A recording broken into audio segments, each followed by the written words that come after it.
Saçlarıma düşen aklar yalnız kaldığım geceler kadar oldu. Senden sonra kollarıma yakışan en güzel takı kelepçe oldu. Kelepçe oldu.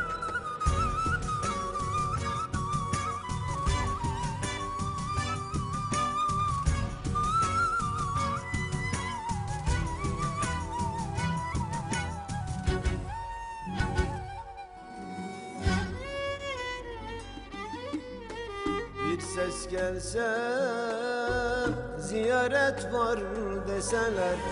Bir ses gelse, tahliye var deseler.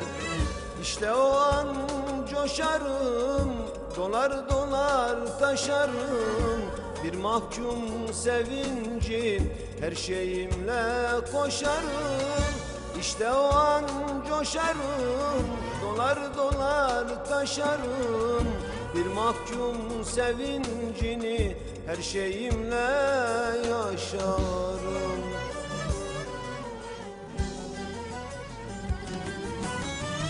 Atar mı mahkemem bir kere daha? Yatar mı bu mahkum bir sene daha? Gözlerim kan dolu yaradır yara.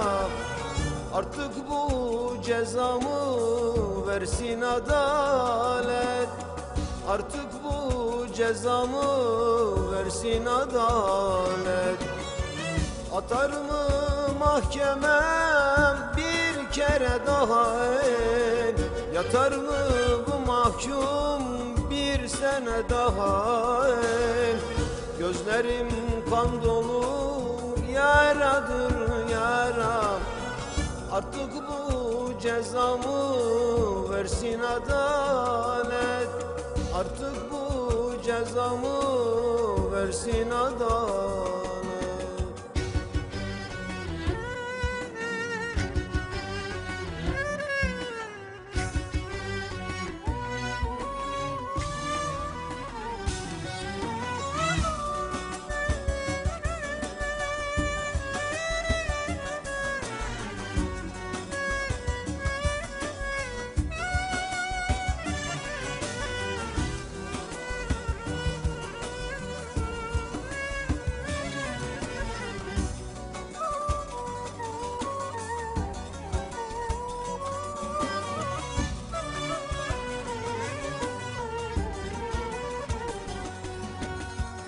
Güneş doğmaz hiçbir zaman yüzüme, fayda etmez ağlasam da kendime.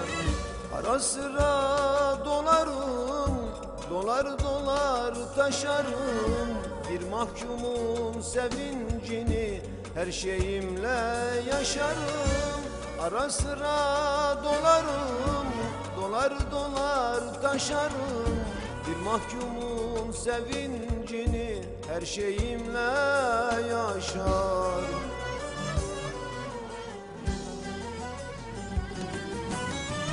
Atar mı mahkemem bir kere daha?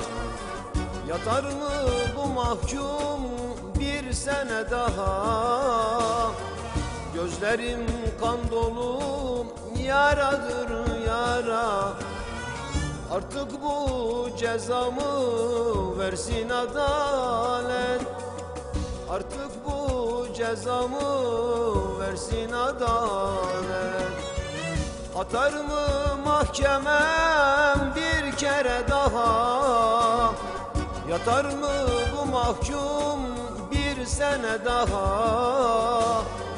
Gözlerim kan dolu yaradır yara. Artık bu adalet versin cezamı. Artık bu adalet versin cezamı. Atar mı mahkemem bir kere daha? Yatar mı bu mahkum bir sene daha? Gözlerim kan dolu yaradır yara. Artık bu cezamı versin adalet.